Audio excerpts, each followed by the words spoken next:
तो आज के इस वीडियो लेक्चर में हम देखेंगे जो आपका यूटिलाइजेशन ऑफ इलेक्ट्रिकल एनर्जी का पेपर हुआ है उसके कुछ ऑब्जेक्टिव क्वेश्चन के सॉल्यूशन। तो स्टार्ट करते हैं। तो सबसे पहला क्वेश्चन है लाइट इज एन, तो लाइट कैसा एनर्जी है? Electrical energy, heat energy, electromagnetic wave या शूटिंग पार्टिकल्स? तो the correct option is option C, electromagnetic wave. The unit of luminous intensity, luminous intensity की यूनिट क्या होती है? तो जो इसकी यूनिट होती है कैंडेला होती है। सो option A is correct.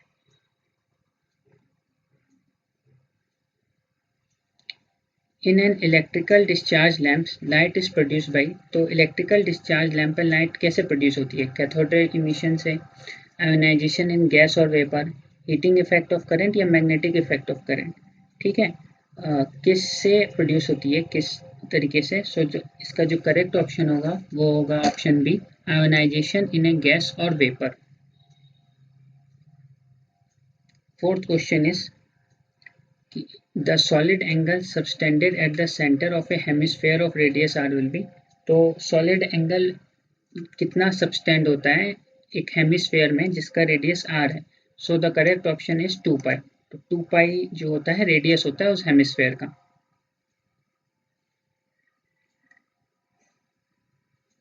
Fifth question is flood lighting is not used for, जो फ्लड लाइटिंग होती है वो किस इज नॉट यूज्ड फॉर, किस पर्पस के लिए यूज नहीं होती है? सो ऑप्शन ए इज करेक्ट कि इंडस्ट्रियल पर्पसेस के लिए हम फ्लड लाइटिंग को यूज नहीं करते हैं। ठीक है, now sixth question, utilisation factor depends upon, जो यूटिलाइजेशन फैक्टर है वो किसके ऊपर डिपेंड करता है? ठीक है, size of the room, space, height of the lamps, colour of walls या ऑल ऑफ द अबव। तो जो यूटिलाइजेशन फैक्टर है आपका इन तीनों चीजों पे डिपेंड करता है। ठीक, size of the room, space, height, colour of the wall. So option D is correct. ठीक, ऑल ऑफ द अबव।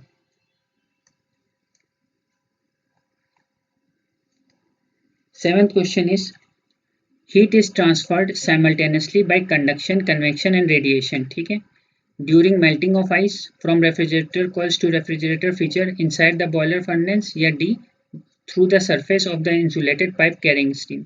सो इसका जो करेक्ट ऑप्शन होगा वो होगा आपका option C, inside boiler furnace में जो हीट है आपका कंडक्शन, कन्वेक्शन और रेडिएशन तीनों प्रोसेस से ट्रांसफर होती है।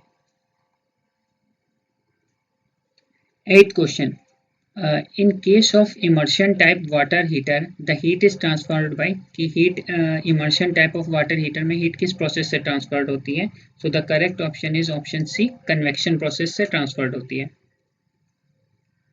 the material used as a heating element for a furnace should have, जो मटेरियल हम हीटिंग एलिमेंट के लिए यूज करते हैं उसमें क्या होना चाहिए? High resistivity, high melting point, low temperature coefficient या ऑल ऑफ द अबव। सो जो इसका करेक्ट ऑप्शन होगा वो होगा आपका option D, all of the above. क्योंकि जो हम हीटिंग एलिमेंट के लिए मटेरियल यूज करते हैं उसकी रेजिस्टिविटी भी हाई होनी चाहिए, मेल्टिंग पॉइंट भी उसका हाई होना चाहिए और टेम्परेचर कोफिशिएंट भी लो होना चाहिए। So option D is correct, all of the above.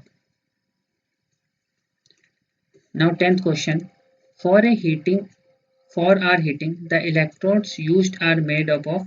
ठीक है, तो कहने का मतलब है कि हीटिंग के लिए जो इलेक्ट्रोड्स होते हैं वो किसके बने रहते हैं? ठीक है, कॉपर, ग्रेफाइट, टंगस्टन या aluminium. So option B is correct, graphite के बने रहते हैं।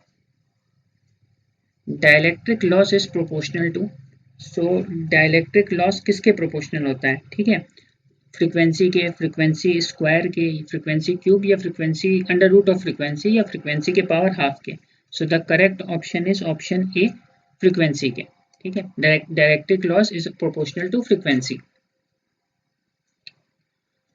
Question number 12, resistance welding can not be used for, तो रेजिस्टेंस वेल्डिंग किस लिए यूज नहीं होती है? ठीक है, या किस पर्पस के लिए यूज नहीं होती है? Ferrous materials, non ferrous materials, dielectrics या any of the above. So option C is correct, dielectrics. Spot welding process basically depends on, तो स्पॉट वेल्डिंग प्रोसेस किस पे डिपेंड करता है? ठीक है, generation of heat, application of forging pressure, both A and B, या D ohmic resistance. किस चीज के ऊपर आपका स्पॉट वेल्डिंग जो है डिपेंड करता है? सो जनरेशन ऑफ हीट पे भी डिपेंड करता है और एप्लीकेशन ऑफ फॉर्जिंग प्रेशर पे भी। So option C is correct. Now question number 14, for an electric arc welding the current range is usually, तो इलेक्ट्रिक आर्क वेल्डिंग के लिए करंट रेंज कितनी होनी चाहिए? So option A is correct. 50 से 1000 ampere के बीच आपकी जो है करंट रेंज होनी चाहिए, ठीक है ना, क्योंकि काफ़ी हाई करंट हमको चाहिए होती है इलेक्ट्रिक आर्क वेल्डिंग के लिए। सो option A is correct. The transformer used in A welding set is, जो ट्रांसफार्मर जो है वेल्डिंग सेट में कौन सा हम जो है ट्रांसफार्मर यूज करते हैं? Step up, step down, constant current या booster? So step down transformer हम यूज करते हैं। So option B is correct. 16, the basic element of an electric driver, तो इलेक्ट्रिक ड्राइव के बेसिक एलिमेंट क्या होते हैं? Electric motor and the transmission system. Option B electric motor, transmission system and control system. So option B is correct. DC shunt motor has, तो DC shunt motor में क्या क्या होता है?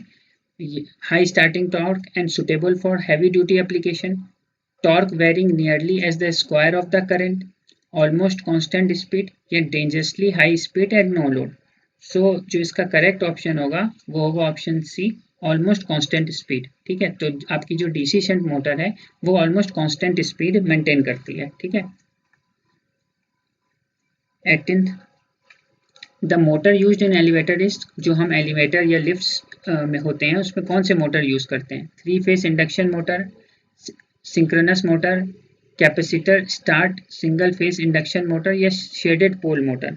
So the correct option is option A, 3 phase induction motor. ठीक। 19th question आपका, in plugging of DC motor, ठीक है, प्लजिंग ऑफ डीसी मोटर्स में क्या होता है? सो इसका है connections to armature are reverse. So option A is correct कि प्लजिंग ऑफ डीसी मोटर्स में कनेक्शन टू आर्मेचर रिवर्स कर दिए जाते हैं। ठीक। 20th question, domestic consumers are usually charge at, तो डोमेस्टिक कंज्यूमर को कब चार्ज किया जाता है? फ्लैट डिमांड टैरिफ पे, फ्लैट रेट टैरिफ पे, टू पार्ट टैरिफ या ऑफ पीक टैरिफ? ठीक है, so the correct option is option C, to part tariff. तो ये आपके 20 ऑब्जेक्टिव क्वेश्चन हो गए, और आप कमेंट सेक्शन में बताइएगा आपके कितने सही हुए। और अगर आपको हमारा वीडियो इन्फॉर्मेटिव लगता है तो लाइक, शेयर और सब्सक्राइब करें हमारे चैनल को।